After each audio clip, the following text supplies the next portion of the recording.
Bonjour, alors le thème du jour, comment peut-on réduire le risque d'accident de plongée? Eh bien voyez-vous, ce petit geste, il est très simple.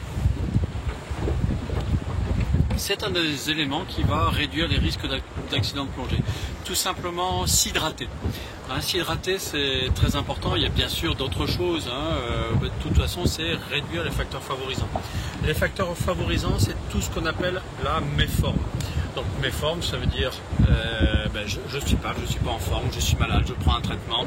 Eh bien, je vais adapter ma plongée ou simplement je ne vais pas plonger tout simplement parce que je présente un risque supplémentaire. Risque supplémentaire qui est croissant en fonction de l'âge, de l'embonpoint. Mais pourquoi je parle de l'hydratation? Parce qu'on n'en parle pas toujours suffisamment et qu'on n'embarque pas toujours suffisamment d'eau sur les bateaux. Donc un petit réflexe à avoir, ça peut être de s'hydrater juste avant la plongée, bien avant. Alors certains ont peur de le faire pour éviter le piphénomène, c'est-à-dire l'envie de faire pipi dans la combinaison, ce qui est toujours désagréable. Alors il ne faut pas avoir peur de ça. Bien sûr, évitez de pisser dans votre combinaison, mais ça reste faisable et mieux vaut le faire plutôt que de se retenir. Après, il peut y avoir des astuces. Il y a des combinaisons équipées de ce qu'on appelle une pissette qui permet de faire pipi malheureusement essentiellement pour les garçons.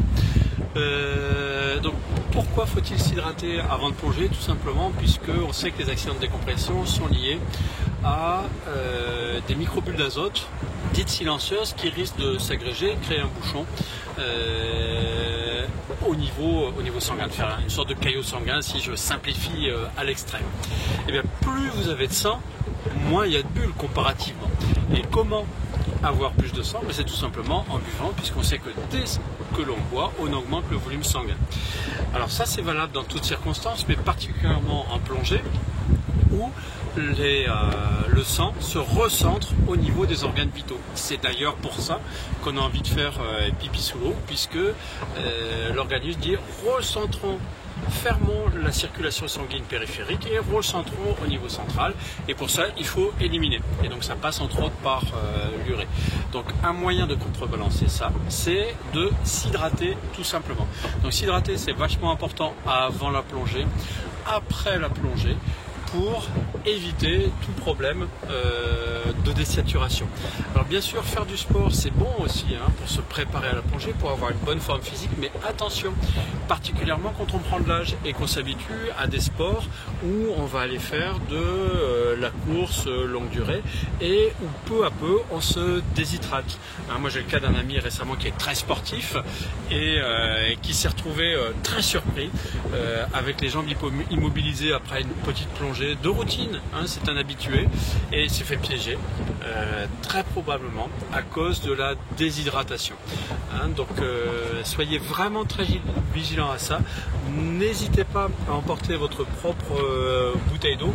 Moi je n'ai pas trop de problème par rapport à ça parce que je bois énormément et dans mon rituel pré-plongée est toujours de boire un petit peu et aussi pour ne rien cacher de faire pipi avant, ce qui est un peu bête puisque je perds un peu ce que je viens de boire, mais tout simplement pour éviter d'avoir envie pendant la plongée.